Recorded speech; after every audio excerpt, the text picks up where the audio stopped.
April 2018, a woman was walking her dog through Canarsie Park in Brooklyn. It was around 6 p.m. The spring evening was fading. Her dog stopped, pulled toward something in the bush near East 86th Street. What she found there would launch a 6-year investigation, uncover an insurance scheme built on murder, and expose a killer who studied television shows to learn how to get away with it. He thought he'd learned everything he needed from watching Dexter. Oh, he was wrong. 3 days after the murder, he would sit at his computer and watch the victim's mother cry on the evening news. Before I begin, if you're new here, welcome to True Crime Cases You Haven't Heard. I tell the stories that deserve to be told. And if you find value in what I do, please hit subscribe wherever you're listening. It helps more than you know. This case has received almost no podcast coverage. And I think that's a problem, because what happened to Brandy Odom, a 26-year-old Brooklyn woman with dreams of becoming a school safety officer, deserves to be remembered. Her story exposes how predators use control, how insurance fraud can mask murder, and how one killer's arrogance in studying crime TV shows ultimately sealed his conviction. Hi, I'm Steve Rode. For 30 years, I worked as an investigative writer, chasing financial criminals, from Ponzi schemers to corporate fraudsters.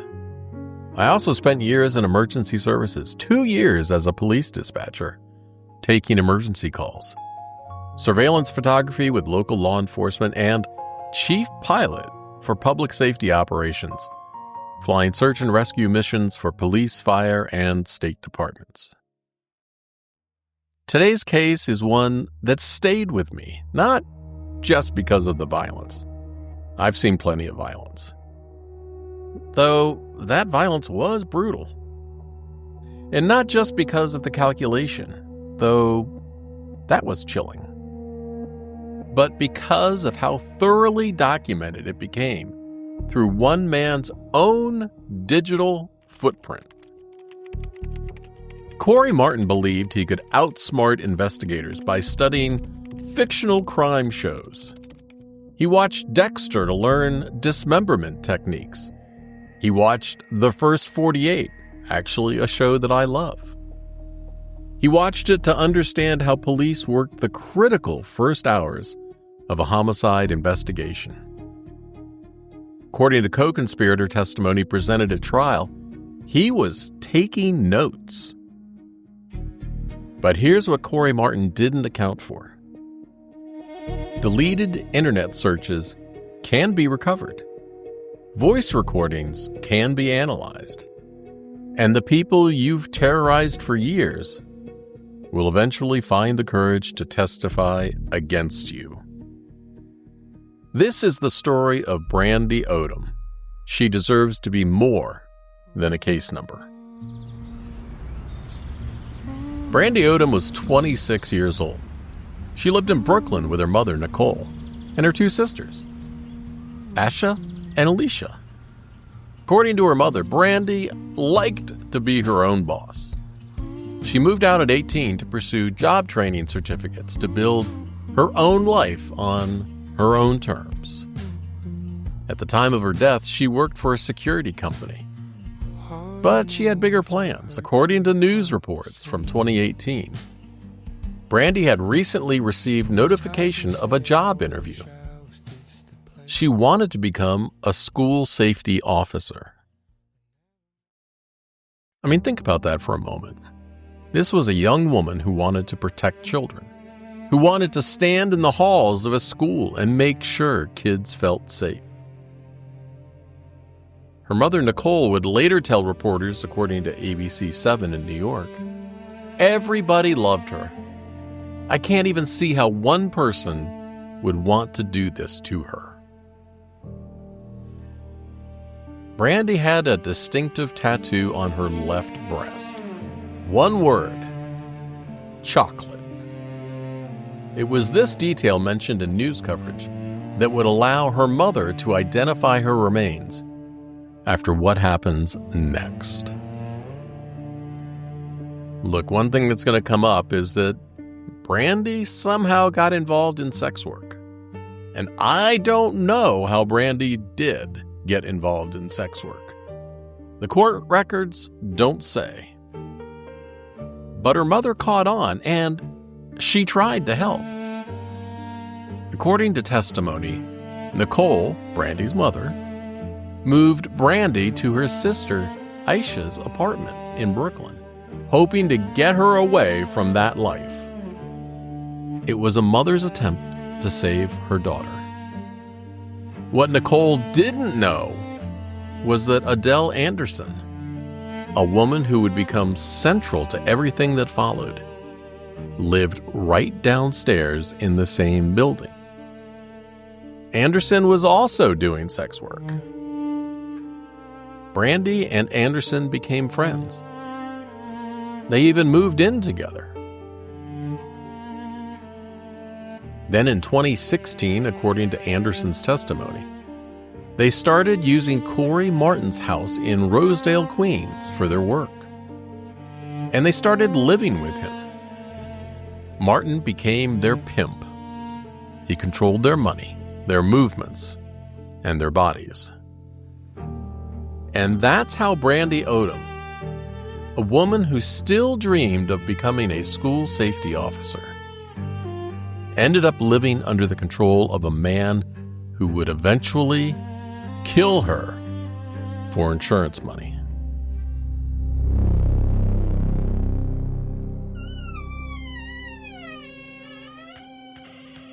Cory Martin was 37 years old at sentencing. He lived in Rosedale, Queens, and according to court filings in the Eastern District of New York, he had operated as a pimp since his high school relationship with Adele Anderson. He controlled multiple women through sex trafficking, and according to prosecutors, he ran his household like a prison. Court documents describe the rules Martin enforced. Women in his household were not permitted to wear clothing inside the home. They were required to call him Daddy. And according to testimony, they needed his permission to shower, to eat, or to make any purchase. All money earned through their sex work went to Martin. He controlled their bank accounts, their identification, and their bodies. According to government sentencing memorandum, Martin was $62,000 behind on his mortgage at the time of the murder. That financial pressure, prosecutors argued, became the motive for what came next. But the violence didn't begin with Brandy Odom. According to court filings, Martin's pattern of abuse against Adele Anderson was extensive and documented. In 2017, he slammed her leg into a refrigerator, fracturing her shin. She went to the hospital and lied about the source of her injury. Also in 2017, according to trial testimony, Martin handcuffed Anderson and raped her with objects: hammers, broom handles, liquor bottles. At trial, Anderson described the physical reality of living with Martin. According to her testimony, she said, "There was holes all in the walls throughout the house, from me dodging the hits." The violence extended to Anderson's children. At trial, the prosecutor asked Anderson how Martin would threaten her 8-year-old son. Her answer, according to the transcript, He would threaten him and put it in his mouth and tell him he would blow his fucking brains out if he kept running his mouth.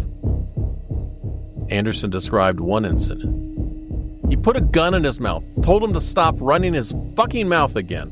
And what happens in this house stays in this house. Judge Donnelly would later say at sentencing, according to the transcript, a grown man punching an 8-year-old in the face, putting a gun in his mouth and threatening to blow his head off, it's stomach-turning. On January 27, 2018, approximately 2 months before Brandy Odom's murder, Martin and Anderson argued about killing Odom. According to court filings, when Anderson hesitated, Martin slammed her head into a wall, pulled a knife, and threatened to kill her and her son by slitting their throats. Anderson was pregnant with Martin's child at the time. This was the man behind the insurance scheme. The plan began in March 2017, a full year before the murder. According to Department of Justice press releases, Martin and Anderson obtained 2 life insurance policies on Brandy Odom's life. $50,000 from Globe Life and $150,000 from American National. Anderson posed as Odom during the recorded phone applications. Her voice would later be matched through audio analysis. Total coverage, $200,000. Anderson was named as the sole beneficiary. But this wasn't Martin's first attempt. Court documents reveal he had previously called an insurance company to request policies on Anderson's children, ages 2 and 8. According to trial testimony, Martin could not stand looking at my children because they were not his. He wanted to make my son disappear or have a really bad accident. For the 2-year-old, he suggested the child get hit by a car. Anderson refused. So Martin pivoted. According to trial testimony, he told Anderson that Brandy Odom was ideal because no one cared about or would miss her. He called her nothing but a whore nobody loved. He was wrong about that, but he didn't know it yet. A text message recovered by investigators captures the timeline pressure. Anderson wrote, "And that policy is no longer gonna be active if I don't try to do something with that bitch this week." The countdown to murder had begun. In the weeks before the murder, Cory Martin and Adele Anderson sat together watching crime shows. Not for entertainment, but for education. At trial, prosecutors asked Anderson about this. The exchange from the court transcript says, "Prior to Brandy's murder, what, if any, television was the defendant watching?" "He was watching the first 48 and Dexter." "Did you watch it with him?" "Daily." "Why?" And Anderson's answer, "He was prepping me for when Brandy died." According to Anderson's testimony, they studied the first 48 to learn what not to do and what things to do to avoid being caught by the police. And Dexter? The prosecutor asked, what was the point of watching Dexter? And Anderson's answer? He was into it and he was looking for ways to commit the crime when he got rid of Brandy. Martin was taking notes. And then came April 6th, 2018. At exactly 4:36 p.m., according to digital evidence presented at trial, Martin searched the Home Depot website. His search term? DeWalt 12-amp corded reciprocating saw. At 5:52 p.m., 1 hour and 16 minutes later, he searched YouTube. The search terms later deleted but recovered by forensic investigators. How to insert blade for reciprocating saw, and using reciprocating saw. That evening, according to trial testimony, Martin made a cash purchase at the Valley Stream Home Depot. He bought a DeWalt reciprocating saw, 5 blades, black contractor garbage bags, and he was ready. Sometime in early April 2018, the exact date is not disclosed in public court records. But that's when Cory Martin strangled Brandy Odom to death in the bedroom of his Rosedale, Queens home. The cause of death, according to the medical examiner's findings, homicidal asphyxia. At trial, Anderson described what Martin told her about the killing. The prosecutor asked, "Did he tell you whether or not he wore anything specific when he choked her to death?" And Anderson answered, "He wore his all-black jogging suit, and he wore rubber gloves that came up to his elbows." "Did he tell you why he wore those gloves?" "Yeah, because if she tried to scratch or anything, she wouldn't get any of his DNA, and he didn't want to leave any prints around her neck." He had planned for her to fight back.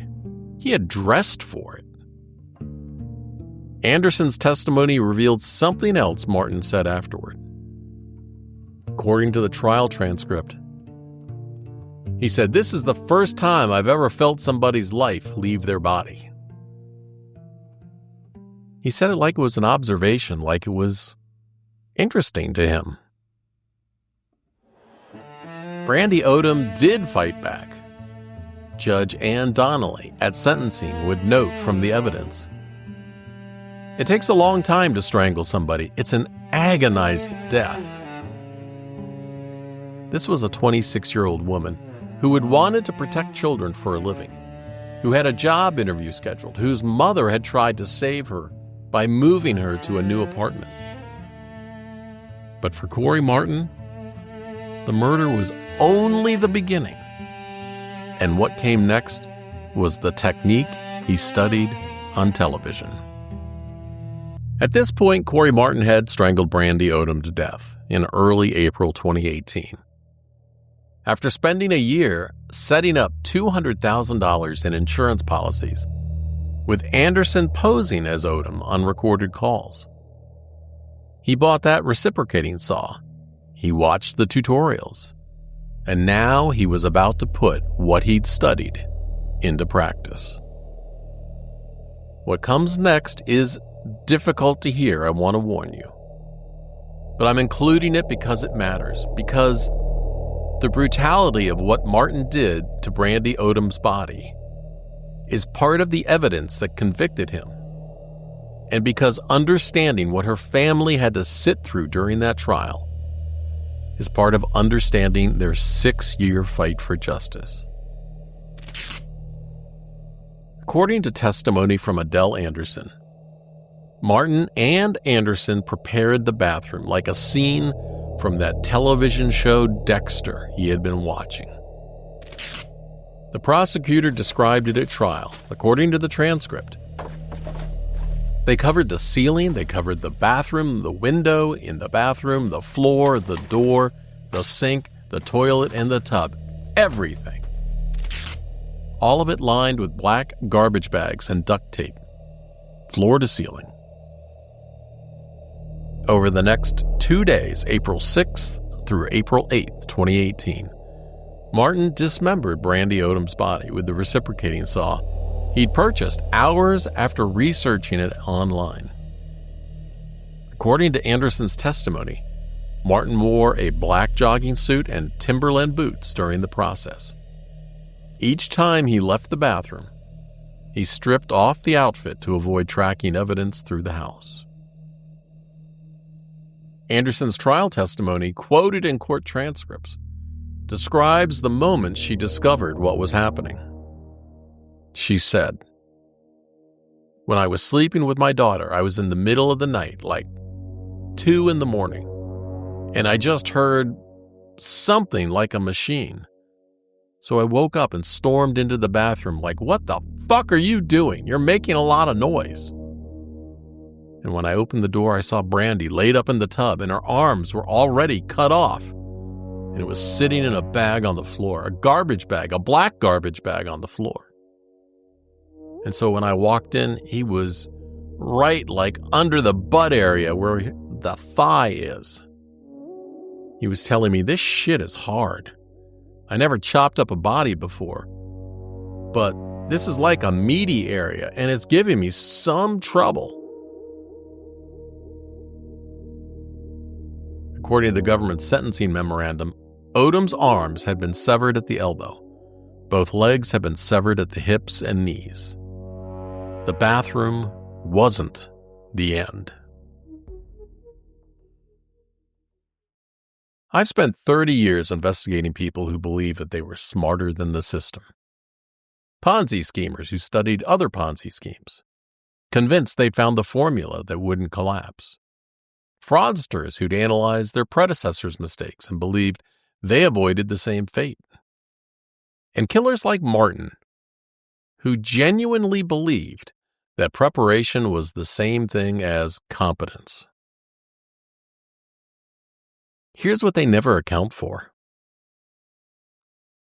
Television edits out the boring parts, the meticulous forensics, the digital archaeology, the patience of investigators who have seen every trick. Real investigations don't work on TV timelines. Real forensics don't miss what fiction conveniently overlooks. Martin deleted his YouTube searches for how to use a reciprocating saw. Investigators recovered them anyway. Martin paid cash at Home Depot. The purchase was still traced. Martin spent weeks preparing. He spent 6 years being proven wrong. The confidence that comes from studying crime, that's not education. That's arrogance dressed up as homework. In the pre-dawn hours of April 8th and 9th, 2018, according to Anderson's testimony, she and Martin made 2 trips to Canarsie Park in Brooklyn. Anderson drove, and Martin rode in the back with garbage bags containing Brandy Odom's remains. According to testimony, before making the trips, Martin repaired a damaged bumper on the car, specifically so the vehicle would not stick out to anyone who might see it. He scattered her remains near East 86th Street and Seaview Avenue, the same neighborhood where he grew up. According to court filings, Martin's childhood home address was in Canarsie. It was 1257, a number he used as the password for multiple accounts. The torso, the arms, the legs, all left in black garbage bags in the park where children walk past every day. According to trial testimony, Martin left the body to be found deliberately. Anderson testified, he wanted a body to be found because he said if the body was not found, that he could not collect the money. This was always about the insurance. On April 9th, 2018, around 6 p.m., a woman named Patricia Smith was walking her dog through Canarsie Park. According to news reports from ABC 7 New York, she found a human torso. The head was attached, face down, among leaves and twigs near the walking path. The next day, April 10th, police recovered additional remains. Arms severed at the elbows, legs cut at the hips, all in black garbage bags, scattered blocks from the initial discovery. Also recovered, a bloody DeWalt reciprocating saw, discarded in a trash can near the scene. Somewhere, Nicole Odom was wondering why her daughter hadn't called. Somewhere, 2 sisters were waiting to hear from Brandy. They didn't know yet that these remains, scattered in garbage bags in a public park, were all that was left of her. The victim had not yet been identified, but the news coverage was extensive, and someone was watching. Not just the coverage, but specifically seeking out the grief. The killer wanted to see what he had caused. If you're finding value in this story, if you believe cases like Brandy Odom's deserve to be told, consider subscribing to the podcast. Leave a review if you can. Share this episode with someone who appreciates true crime that goes beyond the headlines. Every subscription helps me keep doing this work. Let me bring you back to where things stand. Brandy Odom's torso was discovered on April 9th. Her remains, severed at the elbows, hips, and the knees, were scattered across Canarsie Park. The reciprocating saw was found in a nearby trash can. And Cory Martin, the man who had just spent 2 days dismembering her body, he was about to learn that his plan was working. At trial, the prosecutor asked Anderson how the defendant found out about the body being discovered. "On the news," Anderson said. "Do you know how the defendant found out?" "He was watching the news. He's like, it's lit." He said, "What?" the prosecutor asked. "It's lit." "What does that mean?" Anderson explained, lit meaning the body is found and that everything is about to start getting relevant. He was anticipating the police coming to his house. The prosecutor said, "What was his demeanor like?" He was excited. Excited for what? Excited because he said they were going to cash out. Over the next 2 days, April 10th and 11th, 2018, Martin was online, and according to digital evidence presented at trial, he conducted dozens of internet searches monitoring the news coverage. He searched, "Search area expands after dismembered body found in Canarsie Park." He searched Twitter posts about Persing walking dog discovers remains. And then, according to investigators, he found something on YouTube.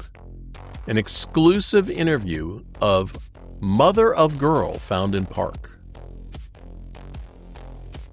Nicole Odom, Brandy's mother, speaking to reporters about losing her daughter. And Cory Martin, the man who had strangled Brandy to death, who spent 2 days sawing her body apart, who had scattered her remains in a public park. He sat at his computer and he watched the grieving mother cry. He was excited and he was ready to cash out. According to digital evidence, Martin also searched for reviews of luxury cars in the days after the murder. He was already planning on how to spend that insurance money. On April 11th, 2018, Nicole Odom was reading the news coverage about that body discovered in Canarsie Park. According to reports from ABC 7 New York, she saw a detail that made her blood run cold. A tattoo on the victim's left breast with one word: chocolate. That was how Nicole Odom learned her daughter was dead. She told reporters, according to ABC 7 New York, "I just can't imagine what kind of pain she probably could have been going through with such a vicious act." On April 12, 2018, a vigil was held at Canarsie Park. And according to news reports, approximately 100 people attended. The NYPD announced a $10,000 reward. And Brooklyn Borough President Eric Adams was there. Nicole Odom addressed the crowd. According to ABC 7, she cried out, "She didn't deserve this. She didn't deserve the type of pain that you took her through." She had a message for whoever had killed her daughter. According to ABC News, whoever did this to my daughter, I might not know who did it. The police might not know who did it. But the great God up above knows who did it. And you will be dealt with for your sins that you caused. Within weeks, police identified a person of interest. According to NY1 reporting from April 2018, officers visited Cory Martin's home. He was Brandy Odom's roommate, right? And then, according to court filings, Martin lawyered up. He stopped cooperating. The case went cold. For Nicole Odom, the silence was unbearable. She told the Amsterdam News in May 2018, "I'm not hearing anything from any of them. I heard they had a suspect, but they let him go. It's been a month, and I think the work here is sloppy." And then she asked a question that cut to the heart of the larger truth. According to the Amsterdam News, Nicole Odom said, "If she was a little Caucasian girl, would the case move faster?" The Nation of Islam got involved, according to news reports. Minister Muhammad intended to meet with law enforcement, noting that class and color is an issue. Meanwhile, Cory Martin and Adele Anderson moved to Trenton, New Jersey, and according to the government's sentencing memorandum, they still had the life insurance documents in their shared apartment. Martin, prosecutors said, wanted to continue to attempt to collect that money. 2.5 years passed. And through all of it, Brandy Odom's life continued to matter. To her mother, to her sisters, to the community that had gathered at that vigil. The case file might have gone quiet, but her family never did. I need to sit with Nicole Odom's question for a moment. She asked whether the daughter's case would have moved faster if Brandy had been white. That's not an accusation. That's a mother's anguish filtered through generations of evidence that some victims get more attention than others. And it's a question that deserves a serious answer, even if I'm not the one who can give it definitely. What I can tell you is this. As someone who worked in these systems as a dispatcher in law enforcement, I've seen how resources get allocated differently. I've watched cases where the victim was young and white and affluent get round-the-clock coverage, while other families wait by the phone. I'm not saying it's always about race, but I'm also saying it's never about race either. Nicole Odom waited 6 years for justice. She identified her own daughter from a tattoo description in a newspaper. She held a vigil. She went to the press because she felt the police weren't telling her anything. She asked the question that so many Black mothers have to ask. Would this have been different if my child looked different? I can't answer that question, but I refuse to dismiss it. What I can tell you is this. The investigators who eventually broke this case did extraordinary work.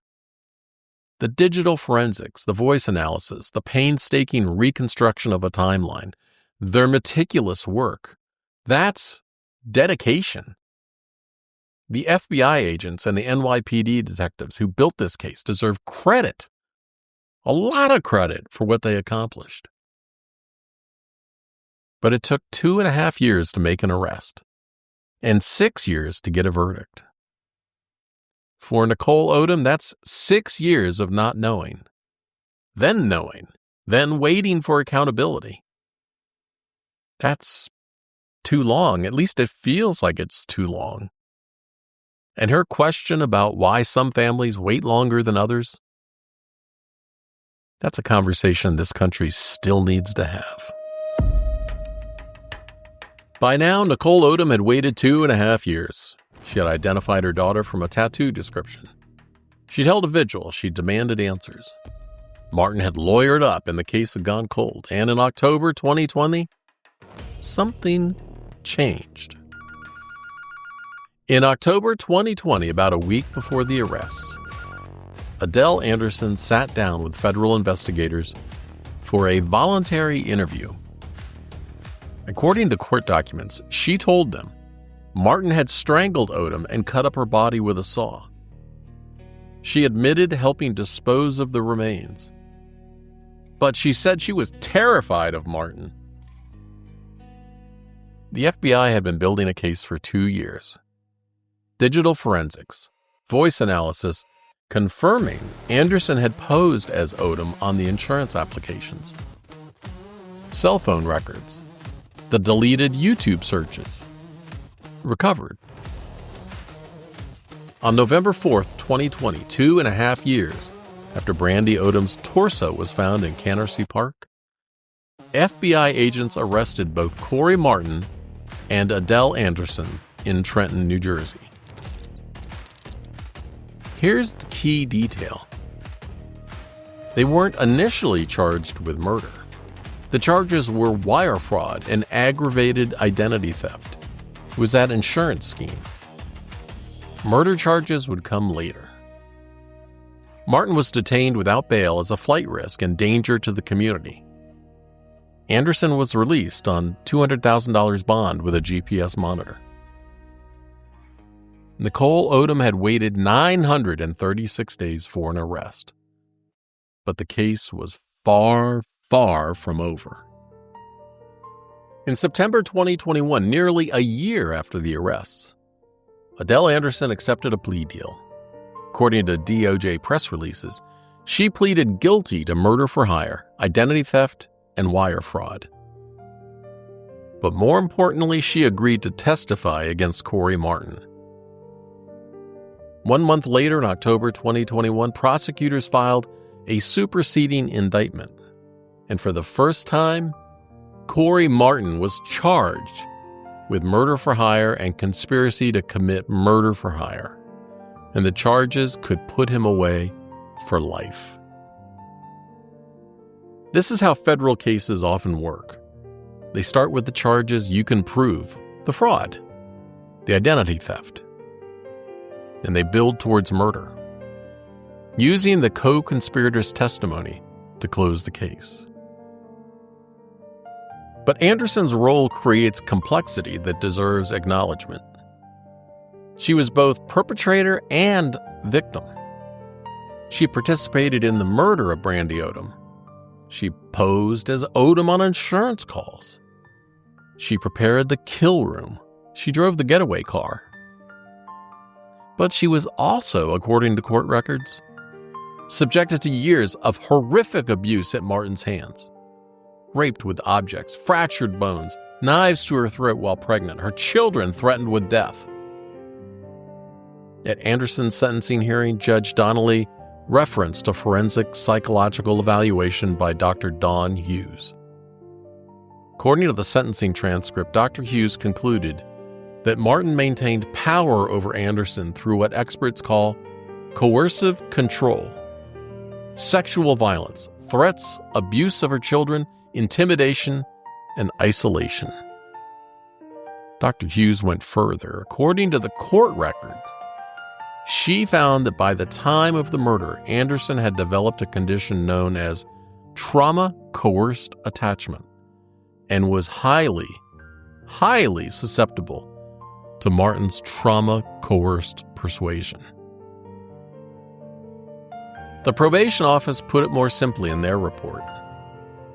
Ms. Anderson would not have participated in this crime if not at Mr. Martin's behest.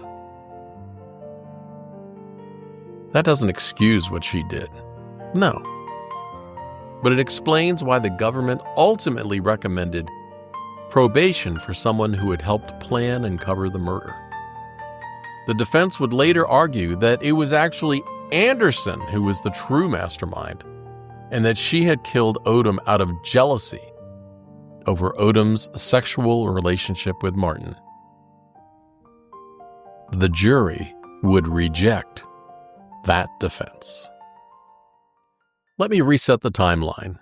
November 2020, Martin and Anderson are arrested in Trenton. September 2021, Anderson pleads guilty and agrees to testify. And now, it's February 2024.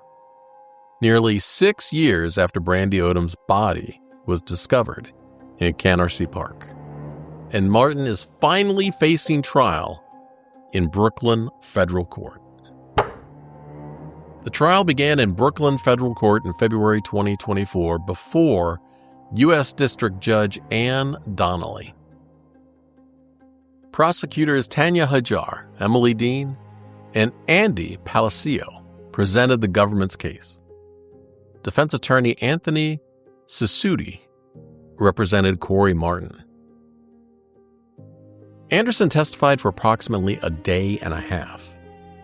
Press accounts described her testimony as providing stomach-churning detail about the murder and the dismemberment. By the way, if you're a subscriber at truecrimeunheard.com, you received the actual court documents behind this case when I released this episode. The sentencing transcript, the government's memorandum, the digital evidence exhibits, that's what subscribers got. You should subscribe. Nicole Odom testified on the first day of trial. According to reports, she explained how she had tried to save her daughter by moving her to her sister's apartment, how she learned of her daughter's death from a newspaper description of a tattoo. Brandy couldn't be in that courtroom, but her family filled those seats for her. Her mother's testimony made sure the jury saw Brandy as a person, not just a case number, not just remains in a park. The jury heard the digital evidence, the 4:36 p.m. search for the reciprocating saw, the 5:52 p.m. YouTube tutorial, the Post murder news monitoring, the mother's grief interview watched by her daughter's killer. On March 4th, 2024, the jury returned its verdict. Guilty on all counts. Nicole Odom had waited 6 years, 6 long years. And she told reporters, I waited 6 years. That's one monster that's off the street right now. Because that's what he is right now. He's a monster. U.S. Attorney Breon Peace called it a ghastly, cold-blooded crime that was motivated by greed and executed after extensive planning. And then he said something that cut to the core of who Cory Martin was. Martin saw the victim as a moneymaker, trafficking her for commercial sex, and then killing her with his bare hands, tossing out her strangulated body parts like trash so he could profit from her death. On November 6th, 2024, Cory Martin stood before Judge Ann Donnelly for sentencing. Before the judge spoke, prosecutor Emily Dean addressed the court. According to the sentencing transcript, she said, "In my career, 2/3 of which has all been homicide work, this is the worst case I've ever seen. This is the most brutal case. From the strangulation to the sexual assault that was designed to make it look like a customer killed Brandy, to the gratuitous dismemberment meant to throw law enforcement off the track, to the premeditation, which was stunning in this case. Over a year of planning." And then Judge Donnelly addressed Martin directly. According to the transcript, "You did not see her as a human being who deserved basic respect and dignity. You made her work for you. You took control over her bank account, her identification. And then you murdered her and you strangled her. And the evidence shows that she fought you back. It takes a long time to strangle somebody. It's an agonizing death. and then you murdered her. You brutalized her body and discarded her as though she was just garbage. She continued, "There's not a shred of evidence in the record that you ever had a single second thought about what you were doing. Not once during those months and months of planning. No suggestion that you had a pang of conscience, any regret for what you were going to do, or after you did it." And then the judge said something that will stay with me. "I am confident that you would do this again if you were given the opportunity." Judge Donnelly sentenced Cory Martin to life in federal prison, plus 2 years to run consecutively. But the legal battle wasn't over. There's a statement from the U.S. Attorney that I keep coming back to. He said, according to the DOJ press release, the defendant believed he could thwart law enforcement and cover up this heinous crime by relying on television shows about murder. But the investigatory efforts of law enforcement brought him to justice. Cory Martin studied Dexter. He learned how to line a room with plastic. He learned how to dispose of a body. But he didn't learn that real forensic investigators don't work on TV timelines. He didn't learn that deleted searches live on servers. He didn't learn that the people you abuse for years will eventually turn on you. And he didn't learn the most important lesson of all, that Brandy Odom had people who loved her, who would fight for her, and who would wait 6 years if that's what it took. He called her nothing but a whore who nobody loved. But her mother was there for every day of that trial. Her family packed that courtroom. And when that verdict came down, Nicole Odom called him what he was: a monster. Let me bring you to where this story ends. March 2024. The jury found Cory Martin guilty on all counts. November 2024. He stood before Judge Donnelly for sentencing. Life in prison plus 2 years. But before the judge delivered that sentence, Nicole Odom finally got to speak directly to the man who had killed her daughter. According to the sentencing transcript, she addressed Cory Martin directly. "Cory, I only have one question for you. And why is not it. But rather, do you know what it feels like for a mother to lose her child? I cry every minute, every hour, every night, and every day. I, as a mother, will never witness Brandy get married, have kids, or meet her new niece. I no longer have that privilege to hear her say Happy Mother's Day, or just to see her and hear her voice." She described her dreams. The good days when she can see her daughter, touch her, hear her laughing, and the bad days when she wakes up and the reality hits. She said, "I just want my Brandy back, but I know in my heart that's not possible." And then Nicole Odom said this, according to the transcript. "Cory, I may forgive you one day because I know that is what Brandy would want, because that was the kind of person she was. But today will not be that day. May God have mercy on your soul, because I do not." When it was Martin's turn to speak, the judge asked him directly, "Mr. Martin, is there anything you want to say?" And according to the transcript, his answer, "No, Your Honor." Nicole Odom poured out 6 years of grief. Cory Martin said nothing. But Judge Donnelly had something else to say. According to the transcript, she told Martin, "But you are wrong about Brandy having no one.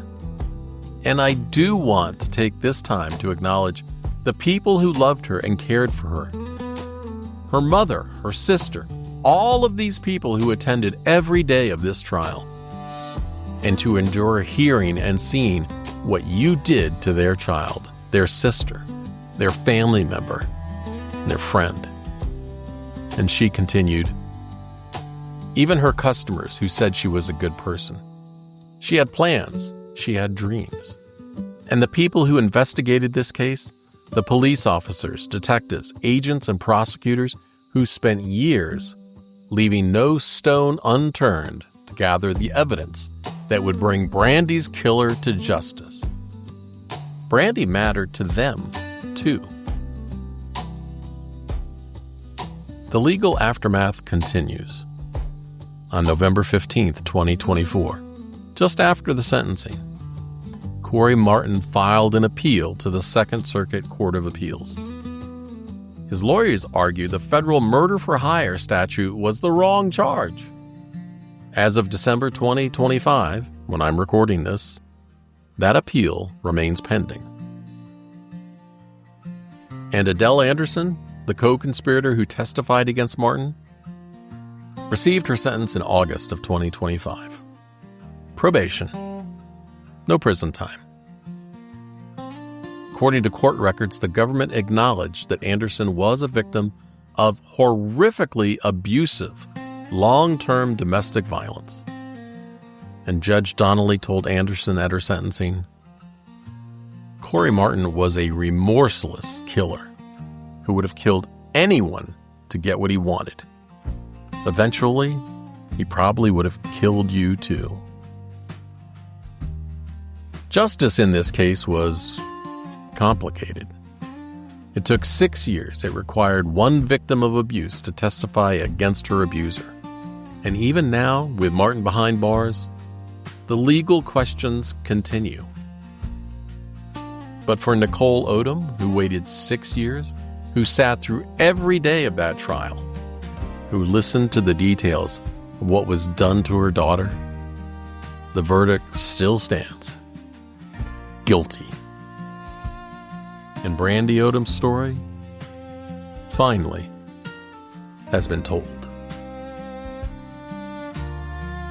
Thank you for listening to True Crime Cases You Haven't Heard. If this episode meant something to you, please subscribe. Leave a review. Share it with someone who values stories that honor the victims. I'm Steve Rode. Stay curious. Stay safe. Stay subscribed. Bye.